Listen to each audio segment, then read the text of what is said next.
अरे बुध आ गए। प्रणाम प्रणाम प्रभु जी, प्रणाम। आइए आइए, इस पेड़ के नीचे कुछ पल के लिए विश्राम कीजिए।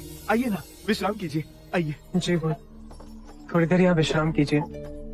कृपया उपदेश मत दीजिएगा, आप पहले से ही थके हुए हैं। आनंद, परम सत्य का ज्ञान आकाश में नहीं, मनुष्य के हृदय में होता है।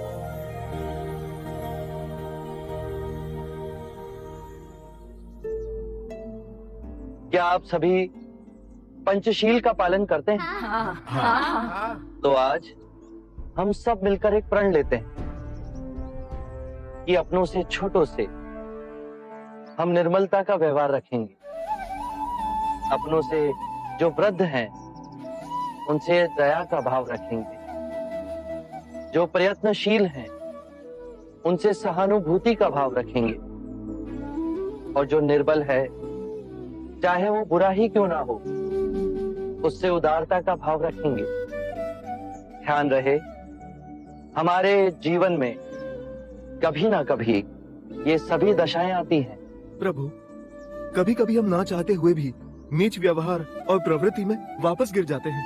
यदि ये भाव आपके अंतर में आया और फिर भी आप नीच प्रवृत्तियों में गिरे, तो स्वयं ही संभल जाएंगे। जो हम हैं वो केवल विचारों के कारण ही हैं। यदि हम बुरा सोचेंगे तो हमारे कर्म भी बुरे बनेंगे और दुख हमारे जीवन में छाया की तरह चलेगा। जैसे बैल के पग रखते ही बैलगाड़ी उसी दिशा में घसीटती जाती है। और यदि हम अच्छी सोच रखेंगे तो हमारे कर्म भी अच्छे होंगे और सुख सदैव हमारे जीवन में छाया की तरह चलेगा। यदि जीवन का निचोड़ कुछ और हो तो क्या होगा महात्मा? अंत में 3 बातें ही महत्वपूर्ण हैं। पहली, क्या हम सहृदय से प्रेम कर सकते हैं? दूसरी, क्या हम पूर्णतः जी सकते हैं? और तीसरी, क्या हम गहराई में जाकर सब कुछ छोड़ सकते हैं? बुध, नालागांव से समीरचंद गुरुदेव शरीपुत्र का समाचार लेकर आए हैं।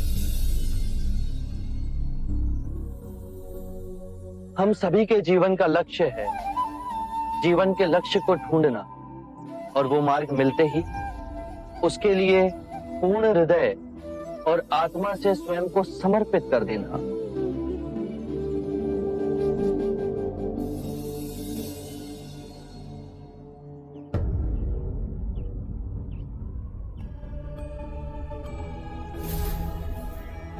सरीपुत्ता का क्या समाचार लाए हो शमनीरचंद? गुरुदेव, सरीपुत्र निर्वाण को प्राप्त हो गए। बुद्ध,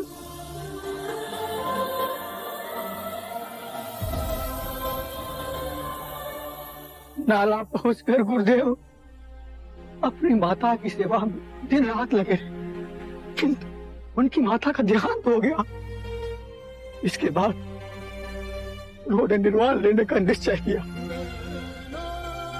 और मुझे बुलाकर कहा कि मेरे निर्वाण लेने के पश्चात मेरे अस्थियों का कलश, मेरा भिक्षा पात्र और मेरा भिक्षु का वस्त्र आपको भेंट कर दिया जाए।